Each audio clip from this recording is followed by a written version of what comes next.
Bien, ¿qué tal? ¿Cómo están? Mi nombre es Daniel Toro, soy médico familiar, tengo 30 años de edad, me gradué en la Universidad Central y en la Universidad Católica.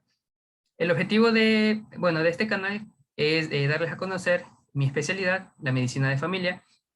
¿Por qué? Porque veo que hay muchas personas que realmente no conocen que la medicina familiar es una especialidad y no saben a qué nosotros nos dedicamos, ¿sí? Entonces yo creo que haciendo una serie de videos en los cuales creo que va a quedar muy claro qué es la medicina familiar y cuál es el objetivo de haberse creado esta especialidad.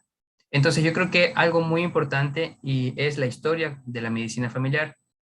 Entonces, yo me descargué este artículo que es de la revista española que se llama Actualización en Medicina de Familia.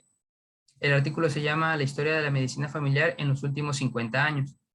Es hecho por la doctora Verónica Casado Vicente, que es especialista en medicina de familia, es médico española y obtuvo el reconocimiento por ser la mejor médico de familia en el año 2018. ¿Sí? Eso como dato interesante.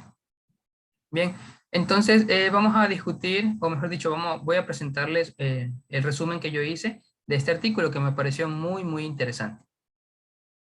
Entonces, primero que nada, tenemos que saber que tenemos que remontarnos hacia atrás, principalmente tres referentes. Uno, la antigua Grecia, otro, el siglo XIX y la primera mitad del siglo XX. Entonces vamos a hablar de cada uno de ellos. Primero, en la antigua Grecia existían dos escuelas de medicina, la escuela de Cos y la de Nido. Fue Hipócrates, creador y máximo representante de la escuela de Cos, quien decía que no existen enfermedades sino enfermos, y el médico debe a veces curar, a menudo aliviar y siempre consolar.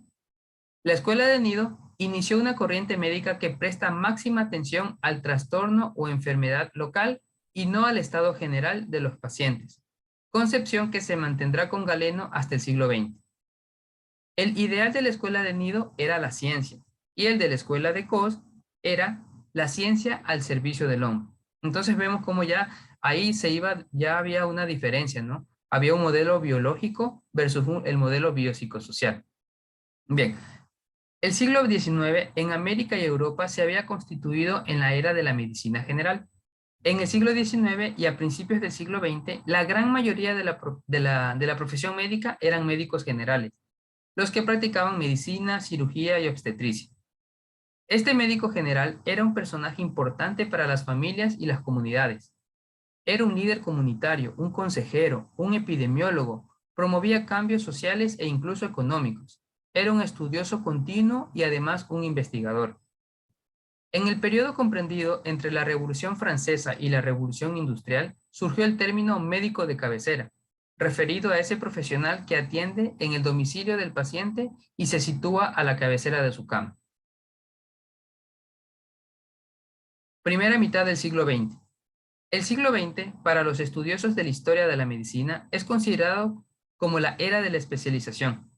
Flexner, en 1910, presentó un informe que supuso el inicio del declive de la medicina general en favor de las especialidades médicas. En los primeros años de este siglo, comenzaron a emerger las especialidades que Ian McWhinney denominó las especialidades mayores, es decir, se creó lo que es la medicina interna, cirugía, pediatría, obstetricia y psiquiatría. La entrada a estas especialidades se hacía a través del entrenamiento de posgrado y los médicos generales fueron definidos por entrenamiento adicional. La explosión tecnológica y los descubrimientos científicos, acelerados por dos guerras mundiales, fomentaron esta especialización y superespecialización. Entonces podemos ver cómo el médico general, con el paso del tiempo y con el desarrollo tecnológico, fue quedándose atrás y fue perdiendo mucho prestigio. Vamos más. En Europa, durante el siglo XIX, la proporción de médicos generales especialistas era de 80-20, es decir, 80 médicos generales y 20 especialistas, pero se convirtió en una relación 20-80, es decir, se invirtió. Solo quedaban 20 médicos generales y 80 especialistas durante los primeros 50 años del siglo XX. La inexistencia de formación posgraduada en medicina general o de cátedras y departamentos contribuía a crear una imagen intelectualmente inferior a la de sus colegas hospitalarios. Como les decía yo, el médico general fue perdiendo prestigio con el paso del tiempo. Segunda mitad del siglo XX. Lo ya expuesto y la seducción que experimentaban los médicos jóvenes por las especialidades disminuyeron drásticamente la proporción de médicos que elegían la medicina general, vista por los recién licenciados como un trabajo más arduo y menos prestigiado. Sin embargo, los avances científicos tecnológicos no estaban exentos de efectos secundarios. Por ejemplo, pérdida de prestigio y aislamiento de los médicos generales, atención fragmentada, el abordaje no se hacía a personas, sino a órganos, aparatos y sistemas. Entonces, ya se fueron dando cuenta de que tampoco la especialización y superespecialización era lo mejor. La misma población empezó a cuestionarse que la mayoría de los problemas fueran atendidos por médicos especialistas verticales, que desconocían elementos esenciales para el abordaje integral de los problemas de salud de los individuos. A partir de 1950, la comunidad médica internacional tomó conciencia de que el médico que egresaba de las facultades no estaba preparado para atender los problemas de la población. La práctica de la medicina general comenzó a ser vista no simplemente como el grueso indiferenciado de la profesión, sino como una disciplina clínica con un cuerpo de conocimientos propio. La medicina familiar como especialidad nació en la década de 1960 y se extendió en la década de 1970 a diferentes países, inclusive a los 5 continentes. Bien, en Estados Unidos vamos a tener también, voy a ahorita mencionarles algo sobre la historia de Estados Unidos y posteriormente de América Latina. Entonces, la población estadounidense y los planificadores de la asistencia sanitaria exigieron que se creara un médico especializado en la asistencia sanitaria personal. ¿Sí? Es así que se creó un informe llamado el Informe de la Comisión Millis en 1966, titulado La educación graduada de los médicos, considerado precursor inmediato de la formación especializada. Recomendó el entrenamiento específico de posgrado para todos los médicos de atención primaria, crear un cuerpo teórico sobre el cuidado holístico de la salud.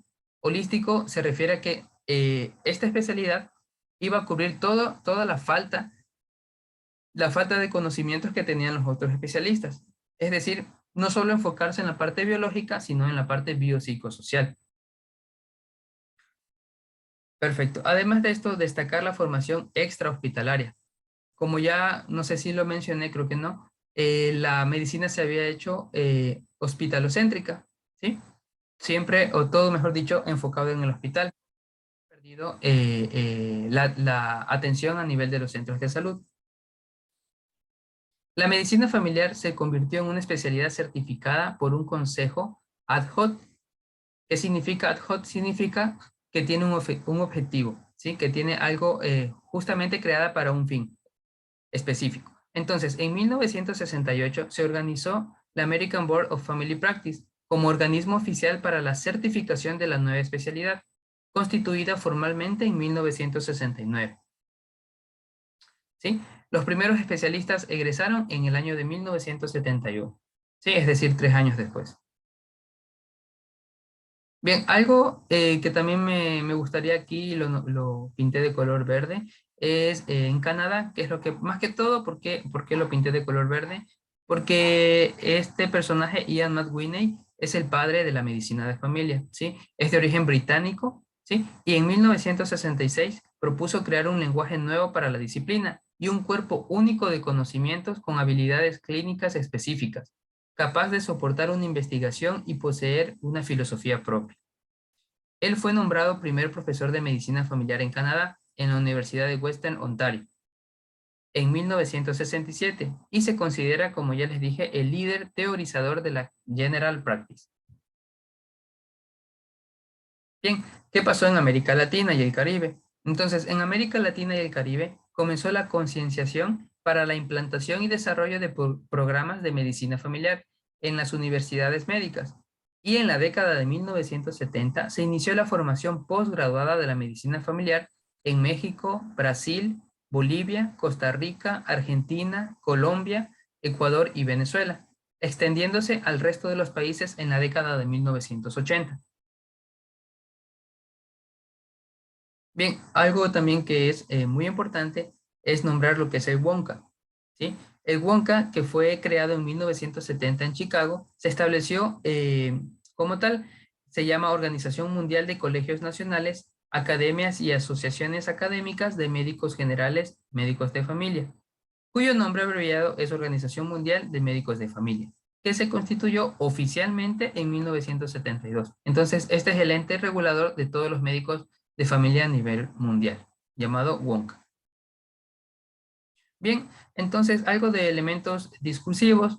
Entonces, bueno, para tener un poco en cuenta la especialidad de medicina familiar, se la define como disciplina académica y como especialidad médica porque cuenta con un ámbito preferencial de actuación, que es la atención primaria, con un cuerpo de conocimientos propio. ¿Sí? Es decir, es una medicina de alta prevalencia, incidencia, medicina preventiva clínica y medicina familiar y comunitaria propiamente dicho, con un paradigma de actuación y una orientación específicos. El enfoque, como ya les mencioné anteriormente, es biopsicosocial, la longitudinalidad y la globalidad, con una tradición histórica antigua y unos investigadores internacionales. La atención primaria, con la Conferencia de Alma-Ata de 1978, que la definió, se ha convertido en el ámbito de trabajo preferencial de los médicos de familia, en la que se definió la Estrategia Mundial de Salud para Todos en el año 2000, suscrita por 134 países. Sí, entonces, bueno, más o menos ya podemos darnos cuenta de algo de historia de la medicina familiar, ¿sí? Y que, bueno, realmente sí es una especialidad con un cuerpo de conocimientos específicos, ¿sí? Y posteriormente en otros videos, pues, les estaré hablando sobre el enfoque que nosotros tenemos y la manera en que nos enseñan a nosotros en la universidad a abordar a los pacientes. Ahora, con respecto al nombre, porque como se preguntarán por qué se llama medicina familiar. Bien, la Comisión Nacional de Salud Comunitaria apostaba por el personal de Physician y la Comisión Millis defendía el de Primary Physician. Finalmente, el que se consideró más descriptivo y dignificador fue el de Family Physician. En Gran Bretaña, el término fue utilizado desde 1911, pero nunca alcanzó la fuerza lograda en Estados Unidos por el prestigio ya conseguido por los médicos generales en ese país. Es decir, bueno, en Gran Bretaña como tal, el médico familiar se le llama General Practitioner o GPs. Sí, ellos no necesitaron cambiar el nombre de la práctica general como tal. Entonces, un GP es un médico familiar del Reino Unido.